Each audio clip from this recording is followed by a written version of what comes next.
Hi, நம்ம இன்றைக்கி பார்க்க போகிறது ரெசிபி இல்லை, நீலி அவரிங்கிற செடியை பற்றி தான் பார்க்க போகிறோம்.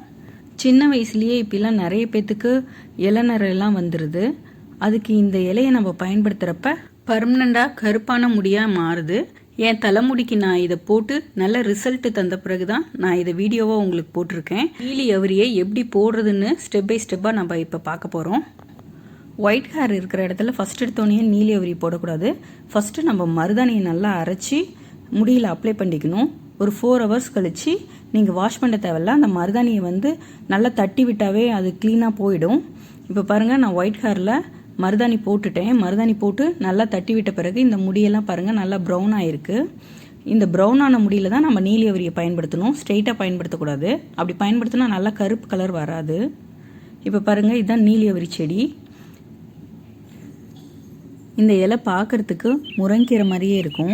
உங்களுக்கு நீலவரி செடி எப்படி கண்டுபிடிக்கிறதுனா, இந்த இலையை வாங்கி கசக்கி பார்க்குறப்பயே கையில் நல்லா கருப்பாக அந்த சாறு வரும். நீங்கள் மற்ற இலை கசக்கிறப்ப பச்சை கலராக தான் இருக்கும். அதை வச்சே இது கண்டுபிடிச்சிக்கலாம் நீலவரியா இல்லையான்னு. இது நம்மளுக்கு எவ்வளோ தேவையோ, எந்த அளவுக்கு முடி ஒயிட் ஹேர் இருக்குதோ அந்த அளவுக்கு தேவையான அளவு இதை உருவி அரைச்சிக்கோங்க. உடைச்சோம்னா சின்ன செடியாக இருக்கிறப்போ உடைச்சா அது நல்லா வளராது. நீங்கள் உருவிக்கலாம் தேவையான அளவு. இந்த மாதிரி உருவி எடுத்துக்கோங்க. உருவி எடுத்து நல்லாவே நைஸாக அரைச்சி எடுத்துக்கலாம். நம்ம ஏற்கனவே சொல்லியிருக்கேன், மருதாணி போட்ட பிறகு தான் இதை போடணும். பாருங்கள், மருதாணி நான் ஆல்ரெடி போட்டுட்டேன் தலைக்கு. இப்போ இதையும் அரைச்சி எடுத்துக்கலாம். இது நல்லா நைஸாக அரைச்சி எடுத்துக்கோங்க. இந்த நீலவரியை பயன்படுத்துகிறப்ப முடி கொட்டுறது இதெல்லாம் எந்த பிரச்சனையும் வர்றதில்லை. இதே நம்ம கடையில் வாங்கி ஹேர் கலரிங் பண்ணுறப்ப அது நிறைய அலர்ஜி, முடி கொட்டுறது இந்த மாதிரிலாம் வருது.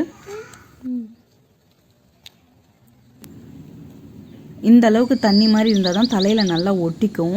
நீங்கள் கொஞ்சம் கெட்டியாக போட்டிங்களா அது தலையில் ஒட்டாது, கீழே விழுந்துடும். இப்போ பாருங்கள் எந்த அளவுக்கு கை கருப்பாகுதுன்னு. அந்த இலையை தொட்டு தடவரப்பயே நம்மளுக்கு கை கொஞ்சம் பிளாக் ஆகும் நல்லாவே. நீலவரி பயன்படுத்துகிறப்ப பொடுகு இந்த மாதிரி பிரச்சனைலாம் கூட க்யூர் ஆயிரும். பாருங்கள், மருதாணியெல்லாம் தட்டி விட்டுட்டேன். நல்லா தட்டி விட்டாச்சு. இப்போ நம்ம நீலவரியை தலையில் போட ஆரம்பிச்சிடலாம்.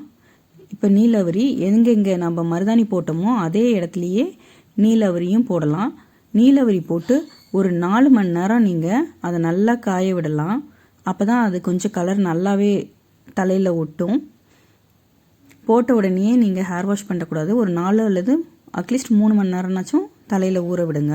இப்போ பாருங்கள், 4 மணி நேரம் ஆயிடுச்சு. நல்லாவே முடி கருப்பாக இருக்குது. நீங்கள் ஷாம்பு அல்லது அரப்பு போட்டு ஹேர் வாஷ் பண்ணக்கூடாது. ஃபஸ்ட்டு நாள் நம்ம போட்டுட்டு இதை நார்மல் வாட்டரில் சும்மா தான் ஹேர் வாஷ் பண்ணணும். நீங்கள் அடுத்த நாள் வேணும்னா ஷாம்பு அல்லது அரப்போ போட்டு நீங்கள் எப்பயும் போல் ஹேர் வாஷ் பண்ணிக்கலாம். இப்போ பாருங்கள், நான் ஹேர் வாஷ் பண்ணிட்டேன். முடி ஃபஸ்ட்டு இருந்ததுக்கும் இப்போ இருந்ததுக்கும் நல்ல ஒரு இம்ப்ரூவ்மெண்ட் தெரியும். இது 4-5 தடவை நான் போட்டுட்டேன். இப்போ பாருங்கள் முடி எவ்வளோ கருப்பாக இருக்குன்னு. இதை நான் யூஸ் பண்ணி நல்ல ரிசல்ட் இருக்கிறனால தான் இதை உங்களுக்கு ஷேர் பண்ணுறேன். உங்களுக்கு இந்த வீடியோ பிடிச்சிருந்தா நீங்களும் உங்கள் ஃப்ரெண்ட்ஸ்க்கு ஷேர் பண்ணுங்கள். தேங்க்ஸ் ஃபார் வாட்சிங்.